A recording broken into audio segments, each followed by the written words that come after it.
and gentlemen, Damien.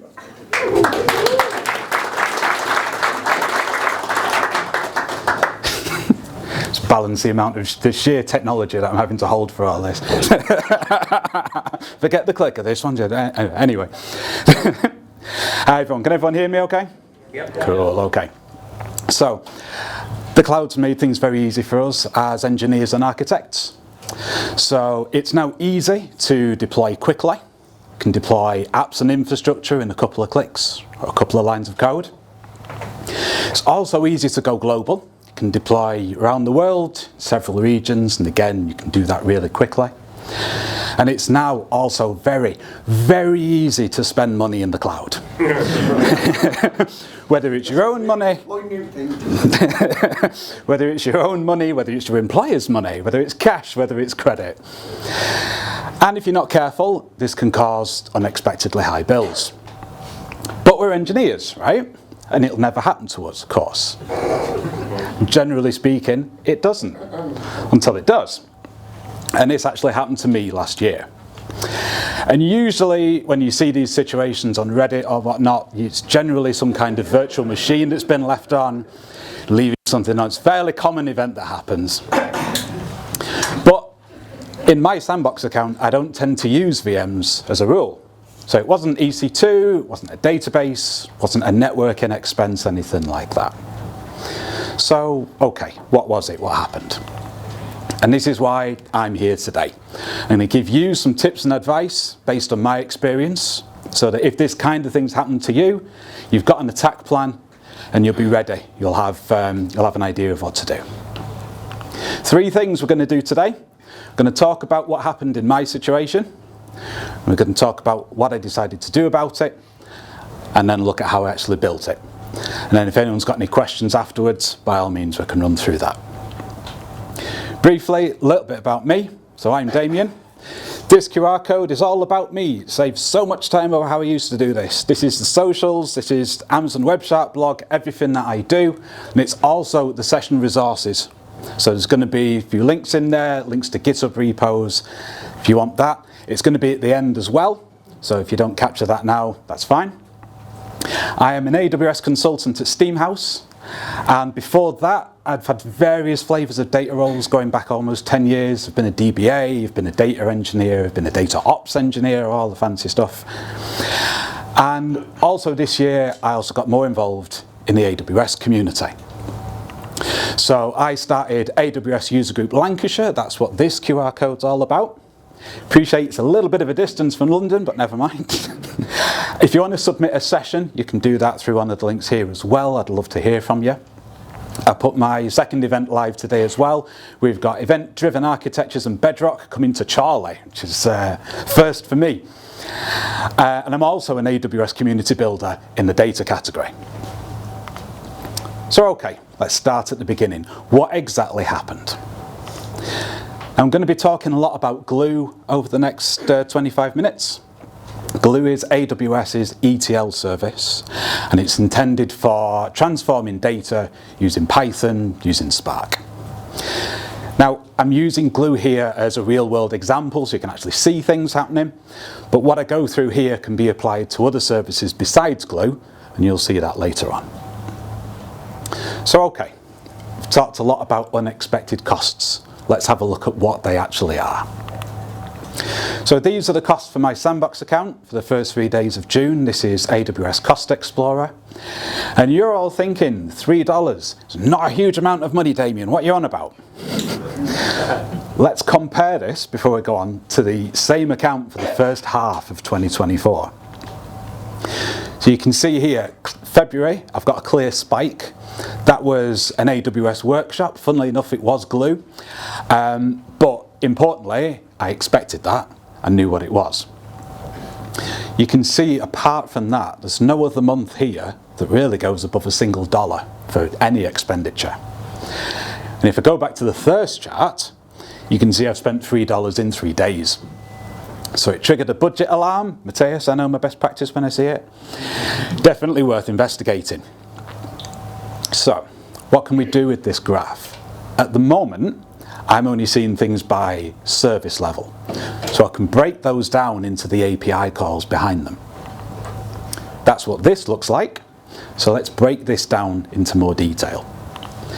So the red bar is tax. There's nothing really I can say about tax. Those of you here for tax avoidance, I'm sorry, I don't know anything, you can't prove a thing. The green bar is Glue's job run API. Now, this isn't an unexpected expense because I was running some Glue jobs and they carry a charge. So that leaves the blue bar. So this is Glue's interactive sessions API.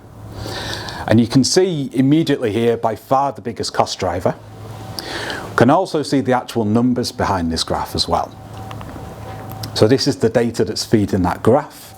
I'm just going to highlight the key areas now.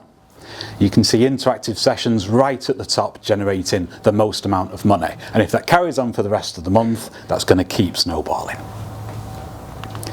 So okay, what is an interactive session? Let's elaborate on that.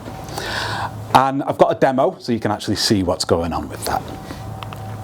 So this is the AWS Glue console, and all I'm going to do here is create the bare minimum setup to trigger an interactive session.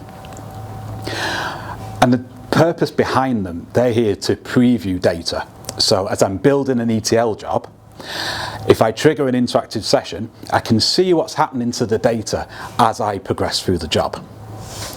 So I have sped this footage up, we're not going to be waiting forever. There we go. So you can see I can scroll around, I can see what's going on with this data. If I was to add a transformation, this would update in real time. And crucially, it means I'm not having to run the Glue job, so it's faster than how I'd have to do it. And it's generally cheaper. It is cheaper to run an interactive session than trigger a Glue job. So they are a useful feature. So why then, Damien, is there an unexpected expense? What's actually triggering that? Two causes. The first one is having the session running in the first place. So this is the interface that you get with the interactive session. And you'll see there's a stop button. Now, as I've said, Glue sessions cost money while they run. If you don't stop them, they don't run indefinitely, they stop after 30 minutes. But of course, this is AWS, you're paying for that 30 minutes. So all you need to do is click that button. Can anyone guess what I'm not doing? And this works particularly well with the other problem that I have, which is multiple sessions. So what you've just seen in that demo just then was a single tab. It's one Chrome tab running one interactive session. It's one billable resource within AWS. Now, I have something of a habit. I have a habit of running multiple tabs. And especially if I'm researching something. So let's say something happens in the house, let's say the dog barks, phone goes off, whatever, and I have to go away and I come back. I will sit down, I would immediately open a brand new tab and I will carry on about my day. And then I will wonder why my CPU fan is spinning absolutely mental at the end of the day. Now this is a problem with Glue sessions, because if I open a new tab and I start a new session, that isn't running the same session anymore. It's running a new session in addition to the one that I've already started. If this happens a lot, you've got many sessions, creating many billable resources. If I'm forgetting to turn them off, then they're all timing out. And we are starting to see what the problem is here. So now we've found this problem, what can we do about it? Because this, in many ways, this is not a technological issue here. So let's have a look at our options. So I've come up with 3 options. I'm going to examine them here with you, and we'll see which one is the best fit. Now I will say there's no joke options here. These are all very viable. It just depends on the use case that they're being put in. Because we're very popular in the IT circuit for saying it depends, but of course the crucial question is it depends on what. So that's what we're going to look at now. First option. I spoke about timeouts before, so why don't we change the timeout value? So this is the Glue create session API. And you can see straight away there's an idle timeout parameter. So there we go, problem solved. However, this works if the session you're creating is being done programmatically. So if you're creating it through the console, you're doing it through the SDK, you can set that parameter at that point. However, my AWS account that I'm using here is a sandbox. I'm doing most things in the console before I start pushing things upstream. In the console, you can't actually change the value of a timeout. It's hard-coded for 30 minutes. So that's not going to work for my use case. Option 2, the nuclear option, let's just not allow any sessions at all. So when you're starting a session, like many things in AWS, you have to assign an IAM role to it to allow the permissions. So if you either don't allow one, or you link one that doesn't have the ability to set a policy, so you can just leave the box blank, or you can have one with the deny or just no allow, then again, you can't start a session, can't be billed for a session. And this works well in tandem with another feature of Glue, which is the ability to run it locally. So besides the console, you've got lots of other options. This is from the AWS documentation. And one of your options is a Docker image. There is a link to this in the resources, by the way, because I've had people ask about this before. Now, with Docker, as with many things, you're using your hardware at this point. It's your compute, so you're not having to pay for AWS's compute anymore. And this is especially good if you're using Glue within data teams. Because first of all, you're protecting your production environment, because all of your developers are now working in their own isolated developer environments. You can then take that code from their machine, push it up to GitHub, or whichever repo system you use, and then invoke your CI/CD and push only the code that you're happy with to production. So everything that's happening is completely outside of your production resources. Again, it's a bit of overkill for my sandbox though. This would be great if this was my production account, such as it is, but I'm testing things here. I don't really want to be using a Docker environment. So we go to option 3, which is to automate it. So we're going to look at an event-based solution to this problem. So, for an event-based system, there's 3 parts to it. You've got an event source, which is going to be emitting the events. You've got an event bus, which is going to take events and move them around your network, taking them where they need to go, just like a bus route. And then you've got targets, which would receive events from the bus. In this context, my event source is Glue because it's the one emitting events about the sessions being created. And the other 2 I'm going to explore shortly. My event bus is Amazon EventBridge, which is an automation service. And my target is going to be AWS Step Functions, which is an orchestrator. It creates step machines. And there's a couple of benefits here. First of all, I'm not having to write any custom code here, so if I'm wanting to poll an event queue, filter them, route events places, it's all done via EventBridge, it's all done fast and it's taken care of for me, it's completely managed. It's resilient, so if EventBridge falls over for whatever reason, Glue's unaffected, Step Function's unaffected, they'll carry on running. And I get the scalability of EventBridge as well because it's serverless. So I get the same scalability as with other more familiar serverless services like S3 and Lambda. Now, I built this a few months ago, back end of December I think. And when I've talked about it to people, I talk about it in terms of an event-based system. And I have people ask me if I mean event-driven, because they sometimes are used interchangeably. And I can understand that to a point. But they are not actually the same thing. So I just want to elaborate on the differences for that, and I'm going to use a fellow community builder at this point, which is James Easton. Might be familiar to some of you. So James is a developer advocate at Datadog. He's ex-AWS, and he's an expert on serverless architectures. This is what he does for a living. And one of the things that is important that he flashes out is how you talk about an event-based system and how you talk about an event-driven system. So James defines an event-driven system as primarily business-focused and an event-based system as primarily technically focused. And I'm going to explore that using James's favourite analogy of a pizza restaurant. So if I've got a pizza restaurant and I'm considering my event-driven systems, that would be things like a pizza being cooked and a customer leaving feedback. Now where the distinction comes in, where it's important to think about event-based and event-driven, if you're talking about these systems, if you're optimizing these systems, you would do it in business terms. So let's say I want to optimize my pizza cooking process. I might get a bigger oven because I can make more pizzas that way. Now this is a business process because you can't code an oven. You can't instantiate a hob class. This is a business transaction. And if I want to optimize my review process with a cheaper review provider, then again this is a business negotiation. You can't refactor a contract. These are business changes. Now let's stick with the review process to think about an event-based system. So let's say now I'm the review site owner and I'm talking about the site. So events here might be a successful login, and they might be writing the customer's feedback to my relational database. And the optimizations here are very much technical.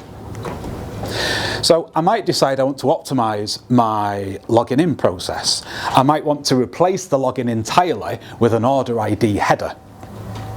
Now this does a few things straight away. First of all, my order ID identifies that order. It's a unique identifier for each order. It validates the order's taken place because I can just check that it exists, and it prevents incorrect orders or null orders being added. And on top of that, I'm not having to generate it anymore. It's probably already been generated way upstream when the order was placed. So at this point, I'm not having to create anything new. I'm not storing anything new. I'm not storing any customer credentials either because they're not logging in anymore. And crucially, that leads on to not having to store any PII either. So I've got multiple domains now that are being simplified. And there's less friction for me as the site owner, and it's easier for the customer. Also at this point, I could probably optimize the database as well. So if all I'm recording is order IDs and review scores, I do not need a relational database anymore for that. I could use NoSQL, maybe even a flat file depending on the size of the business. And I remove all that complexity of a relational database, and I'm a DBA so I know the complexity of this. And I get a faster process, I get a cheaper process.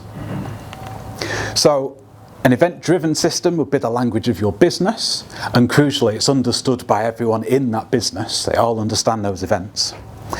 An event-based system is the language of technology. It's for us lot in here.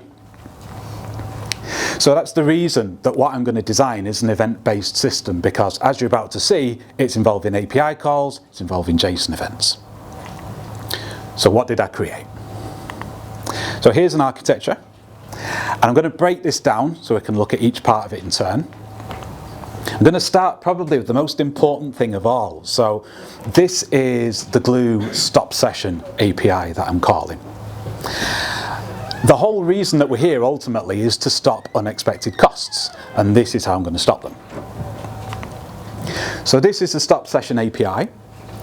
The only required parameter here is the ID, which is the ID of the session. As long as I can capture that from one of my upstream processes, then that's it. That's all I need to do.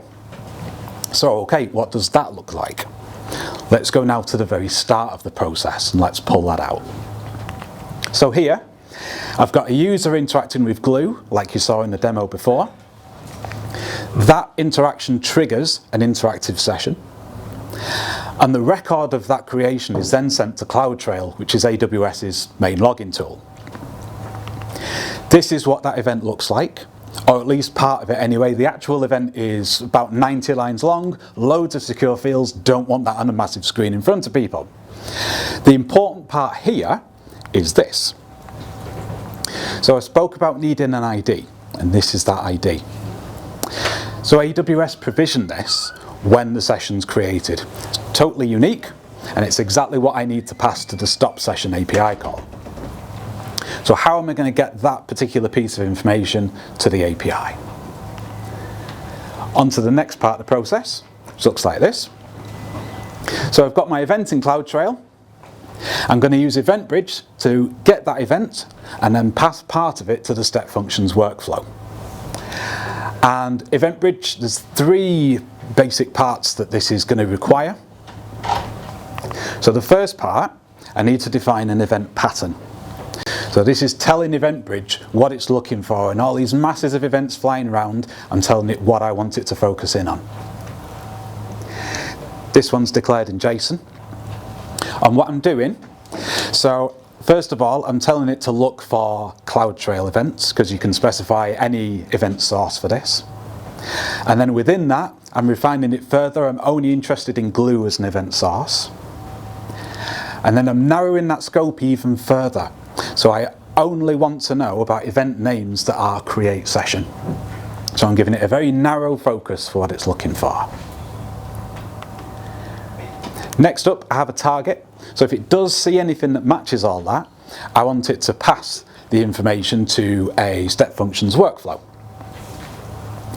Now I only want to send the session ID, because as you've seen, there's a lot of stuff in this event, and I only really want one part of it. So the other part I'm going to use is an event transformer. Sorry, yeah, an input transformer, I should say. That's what this looks like. Now within this, there is a path and there is a template. So the path tells EventBridge where the session ID is within the event. So that's what this looks like. You've got the input transformer on the left, and you've got the event from before on the right. So if you think of this as a file path, I'm basically telling the input mask where it's going to get the information from. So detail.requestParameters.id is focusing in on that particular part. Then I've got my template, which maps everything that I've just got there to a session ID key pair. And then what's going to happen, if it does see anything and it logs that event, it's going to pass the session ID along with the actual value of the ID to, in this case, my step function. So what does the step function do? 3 parts to this process. The very first thing that it's going to do when it's invoked is absolutely nothing at all for the first 30 seconds. So I could easily have 30, 300, 3000, I've got it as 30 here for the purposes of this. When it's waited 30 seconds, and this is important, you're going to see why shortly, it will then trigger the Glue Stop Session API. Now there's 2 things happening here. First of all, the top half gets that session ID parameter that I've passed to it from EventBridge, and it gives it to the Stop Session API. So I've effectively parameterized it. If you use Terraform CloudFormation, it's a pretty similar process to that, and passing it in so it can run dynamically. The reason that the wait is important is that this process can fail. So if I try to stop an interactive session that's still in its provisioning status, it's not yet live, 2 things are going to happen. First of all, the request is going to fail, and then worse than that, it's not actually going to stop, it's going to carry on, and it is going to become live. So I'm not actually going to improve from where I was at the start of all this. I'm going to have a live session and a failed job. So the second half has some retry logic. And what this does, if it fails the first time, it's going to wait 10 seconds and then it's going to try again. This is going to be attempted 3 times, and at the 3rd time it'll totally fail if it gets that far, and it'll trigger whatever logic that step function has. Let's assume it's all fine now. I get a nice email telling me what it's done. Now what you've just seen is the code of how step functions work. So you don't have to write code. Step functions has got a visual editor as well. You can build a process with drag and drop, and it writes the code for you. I did not write any of that code. What you can do it in the editor, get the code out, and then pass it to a Terraform template, CloudFormation template, anything like that. Get it to write the code and then deploy it across your environments, whatever you need to do. So 2 demos at this point. We're going to see if this all works out. We're going to see it from Glue's side, and we're going to see it from the side of the step function. So first of all, we've got Glue, and this is the same steps as before in creating a session, but you're going to see something different this time.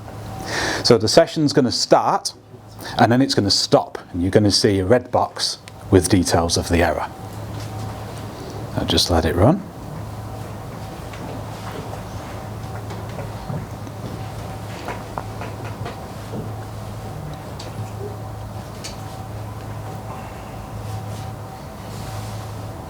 There we go. So we've got the red error, we've got the ID that it was passed, and we've got the status as stopping. Now crucially, I've not touched it at any point. I mean, no, it's a pre-recorded demo, but it's done this completely automatically. So now let's look at it from the step functions side. So you'll see there's nothing here at the start. Then EventBridge sees the event and triggers the step function. So we'll go into that invocation and we can see what's happening now in real time. So I've got a wait state which is in blue, so it's currently going through its 30 seconds, although this is sped up.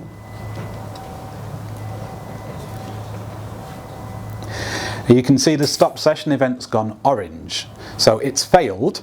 It's not turned red because it's got that retry logic on. And because this is a pre-recorded demo, I already know it's going to fail again. Now what's going to happen eventually, the graph at the top is going to turn green.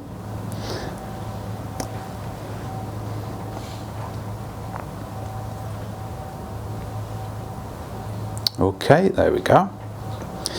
So what we can do now, we can go down to details of the events that happened as part of this, which is where your observability comes in.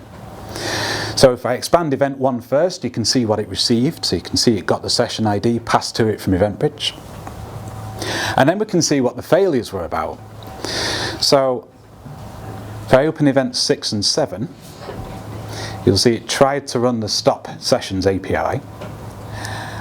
And then it failed because of the reason I mentioned before. So it was still provisioning. It can't stop something that's not started. You can see the same thing then happens again on IDs 9 and 10. And then lastly, it does succeed on the 3rd attempt. So one potential improvement for this might be to increase it from 30 seconds to 50 seconds.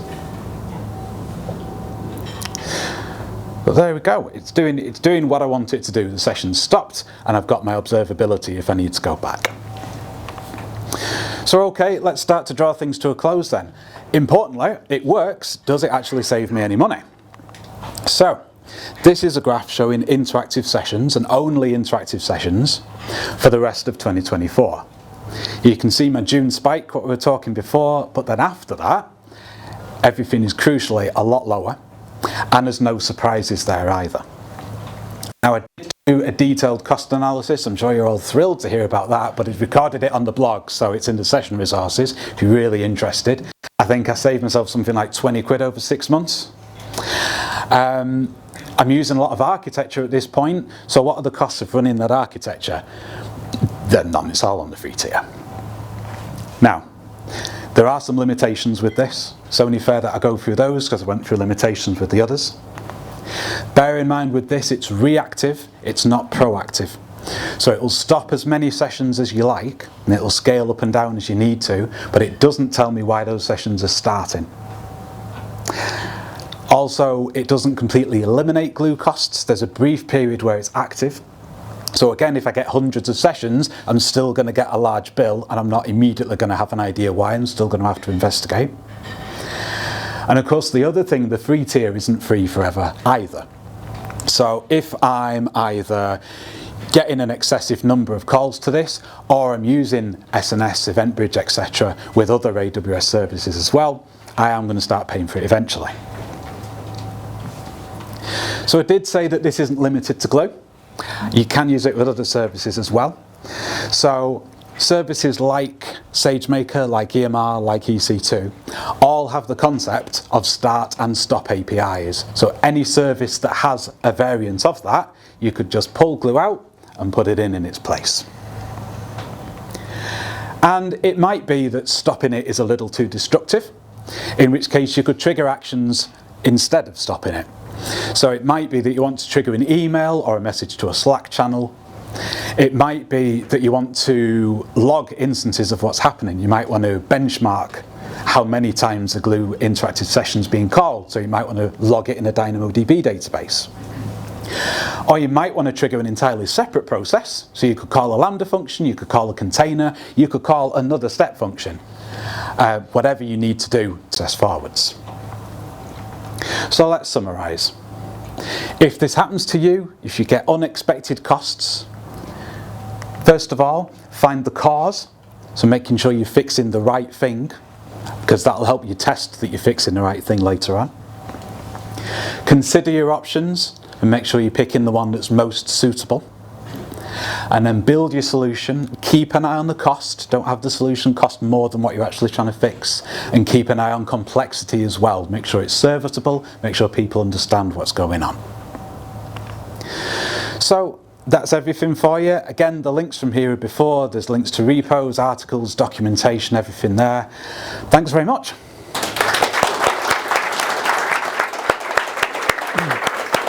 Great stuff, Damien. Thank you so much. Has anybody got a question for Damien? Just a couple, maybe. I see you. No questions. Okay. Go on, Raj. Go on. Yeah. Is this working? I don't think it is. But I can hear you. Speak loud. Yeah. You're talking about indiscriminately stopping every session that you start. Is there any way of detecting and only stopping sessions which are completely idle and not serving any purpose? Yes, so the very first version of this came from an AWS blog where they had built something more substantial. It was more than what I needed, because again it's a sandbox account, but their one had a Lambda function in it that pulled the event, analysed the specifics of it, and then made a determination based on the logic in the Lambda. So it would say something like, their example was how many sessions were running, how long the sessions had been in effect for, that kind of stuff. So it was calling out to Glue on the back of the session ID that was still captured, and it was saying, well, how long has this session been live? What's it doing? When was its last event? All that kind of stuff, and make it a determination off that. So yes, in the example I had, rather than just passing it straight to stop, you could have a Lambda function there instead, and then have a branch. So it might be that the Lambda makes a determination it's gonna do nothing, or update a log somewhere, say I have checked this and I have not done anything because of this. Or it could then go to, I don't like the look of this, I'm going to cancel it and send you a message. So yeah, absolutely. Brilliant. Thank you, Garage. Thank you, Damien. Thank you. Thanks.